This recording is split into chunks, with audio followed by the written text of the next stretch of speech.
Assalamualaikum warahmatullahi wabarakatuh. Perkenalkan, saya Sri Rizky Ramadhani, peserta Latsar CPNS Kementerian Agraria dan Tata Ruang, Badan Pertanahan Nasional Provinsi Bengkulu tahun 2021, penempatan di Kantor Pertanahan Kabupaten Kepahyang. Learning Journal ini dibuat bertujuan untuk melengkapi salah satu tugas Agenda 3 Latsar CPNS ATR BPN tahun 2021. Di Learning Journal kali ini, kita akan membahas tentang manajemen aparatur sipil negara, pelayanan publik, dan Whole of Government atau biasa disingkat WOG. Akan kita bahas satu persatu ya. Kita mulai dengan yang pertama, yaitu manajemen ASN. Di manajemen ASN terdapat 4 yang akan kita bahas. Pertama, kedudukan ASN, peran ASN, hak dan kewajiban ASN, dan kode etik ASN. Yang pertama, kedudukan ASN.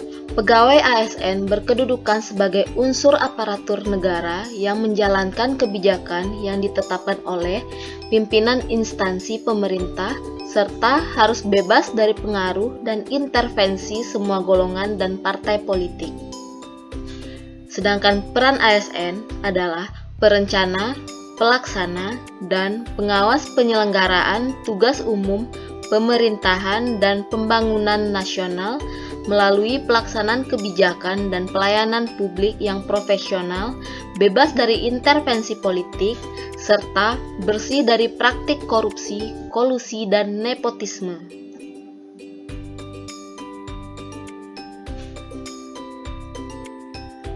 Tugas ASN.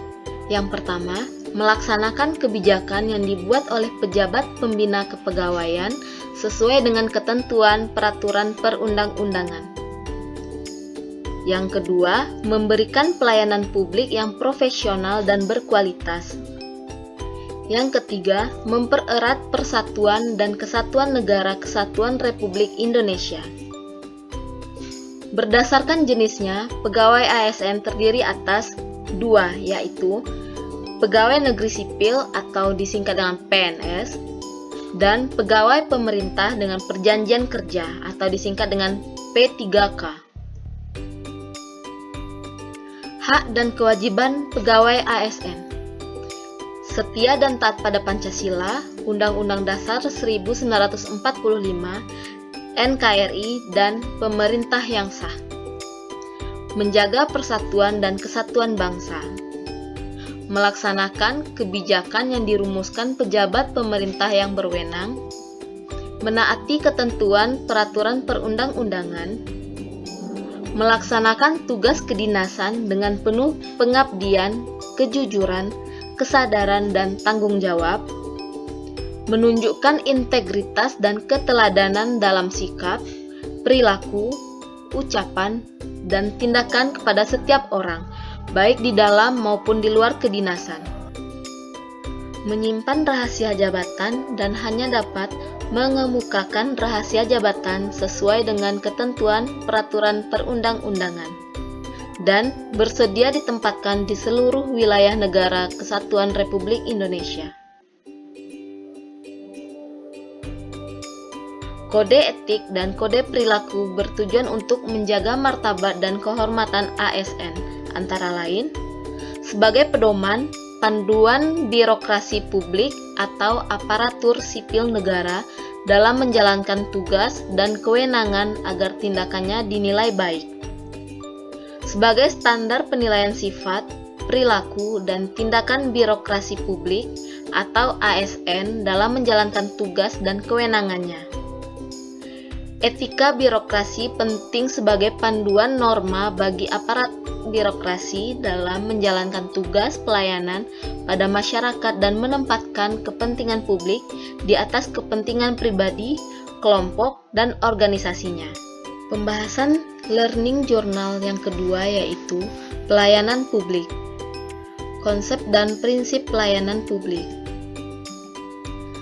Undang-Undang Nomor 25 Tahun 2009 tentang Pelayanan Publik menyatakan bahwa pelayanan publik adalah kegiatan atau rangkaian kegiatan dalam rangka pemenuhan kebutuhan pelayanan sesuai dengan peraturan perundang-undangan bagi setiap warga negara dan penduduk atas barang, jasa, dan pelayanan administratif yang disediakan oleh penyelenggara pelayanan publik.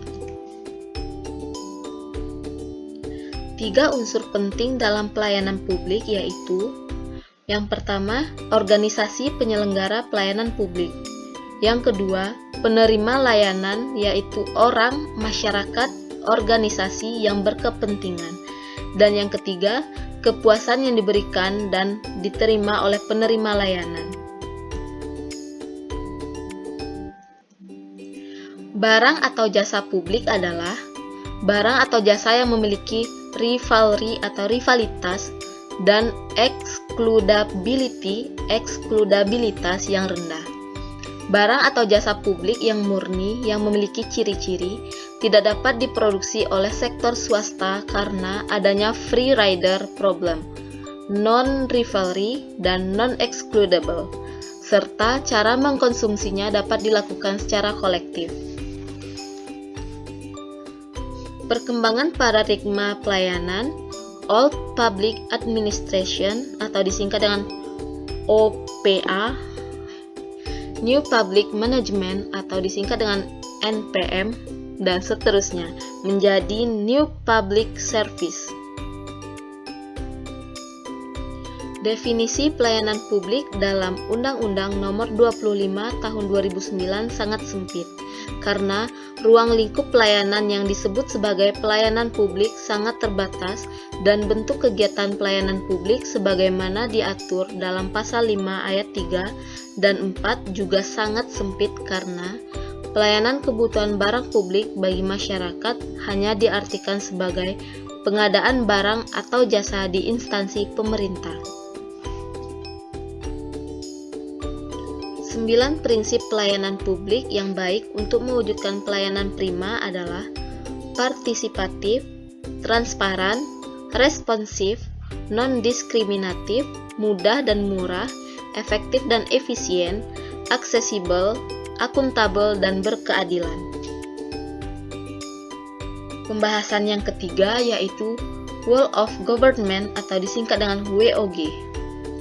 Konsep dari WOG yaitu sebuah pendekatan penyelenggaraan pemerintahan yang menyatukan upaya-upaya kolaboratif pemerintahan dari keseluruhan sektor dalam ruang lingkup koordinasi yang lebih luas guna mencapai tujuan pembangunan kebijakan, manajemen program dan pelayanan publik.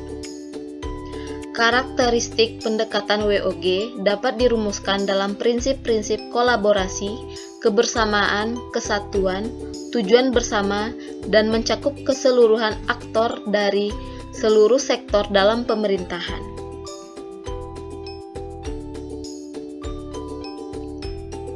WOG menjadi penting dan tumbuh sebagai pendekatan yang mendapatkan perhatian dari pemerintah. Pertama adalah adanya faktor-faktor eksternal seperti dorongan publik dalam mewujudkan integrasi kebijakan, program pembangunan dan pelayanan agar tercipta penyelenggaraan pemerintahan yang lebih baik. Selain itu, perkembangan teknologi informasi, situasi dan dinamika kebijakan yang lebih kompleks juga mendorong pentingnya WOG dalam menyatukan institusi pemerintah sebagai penyelenggara kebijakan dan layanan publik. Kedua, terkait faktor-faktor internal dengan adanya fenomena ketimpangan kapasitas sektoral sebagai akibat dari adanya nuansa kompetisi antar sektor dalam pembangunan. Ketiga, khususnya dalam konteks Indonesia, keberagaman latar belakang nilai, budaya, adat istiadat, serta bentuk latar belakang lainnya mendorong adanya potensi disintegrasi bangsa. WOG dapat dipraktekkan dalam kontinuum koordinasi merger, di mana pelaksanaan WOG dilakukan mulai dari sebatas koordinasi tanpa ada dampak perubahan institusi atau kelembagaan sampai dengan proses merger atau penyatuan beberapa lembaga menjadi satu unit organisasi baru. Perbedaan masing-masing kategori terletak dari posisi masing-masing kelembagaan yang terlibat atau dilibatkan dalam WOG.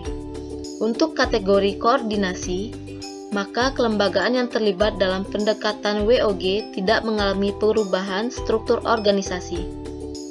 Sedangkan dalam kategori integrasi, kelembagaan yang terlibat mulai cair dan terdapat penyamaan perencanaan jangka panjang serta kerjasama. Adapun dalam kategori kedekatan dan pelibatan, kelembagaan menyatukan diri dalam wadah yang relatif lebih permanen.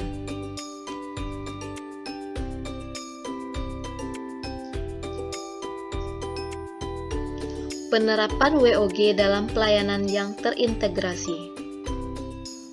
Praktek WOG.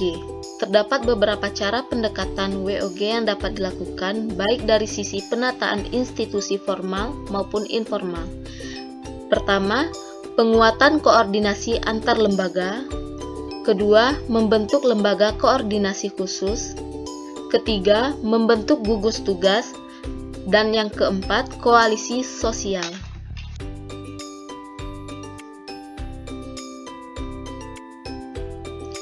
Tantangan yang akan dihadapi dalam penerapan WOG di tataran praktek antara lain kapasitas SDM dan institusi kapasitas SDM dan institusi-institusi yang terlibat dalam WOG tidaklah sama. Perbedaan kapasitas ini bisa menjadi kendala serius ketika pendekatan WOG, misalnya mendorong terjadinya merger atau akuisisi kelembagaan di mana terjadinya penggabungan SDM dengan kualifikasi yang berbeda. Nilai dan budaya organisasi seperti halnya kapasitas SDM dan institusi, nilai dan budaya organisasi pun menjadi kendala manakala terjadi upaya kolaborasi sampai dengan penyatuan kelembagaan. Kepemimpinan menjadi salah satu kunci penting dalam pelaksanaan WOG.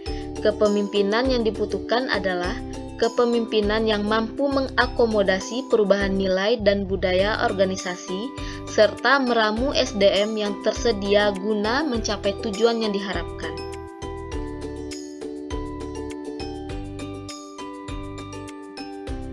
Praktek WOG dalam pelayanan publik. Pelayanan yang bersifat administratif. Pelayanan publik yang menghasilkan berbagai produk dokumen resmi yang dibutuhkan warga masyarakat. Pelayanan jasa. Pelayanan yang menghasilkan berbagai bentuk jasa yang dibutuhkan warga masyarakat, seperti pendidikan, kesehatan, ketenagakerjaan, perhubungan, dan lainnya. Pelayanan barang. Pelayanan yang menghasilkan jenis barang yang dibutuhkan warga masyarakat, seperti misalnya jalan, perumahan, jaringan telepon, listrik, air bersih, dan seterusnya. Pelayanan regulatif. Pelayanan melalui penegakan hukum dan peraturan perundang-undangan maupun kebijakan publik yang mengatur sendi-sendi kehidupan masyarakat.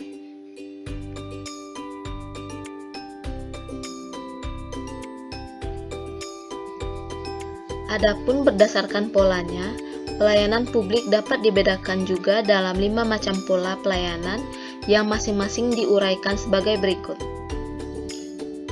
Pola pelayanan teknis fungsional, pola pelayanan satu atap, pola pelayanan satu pintu, pola pelayanan terpusat, dan pola pelayanan elektronik.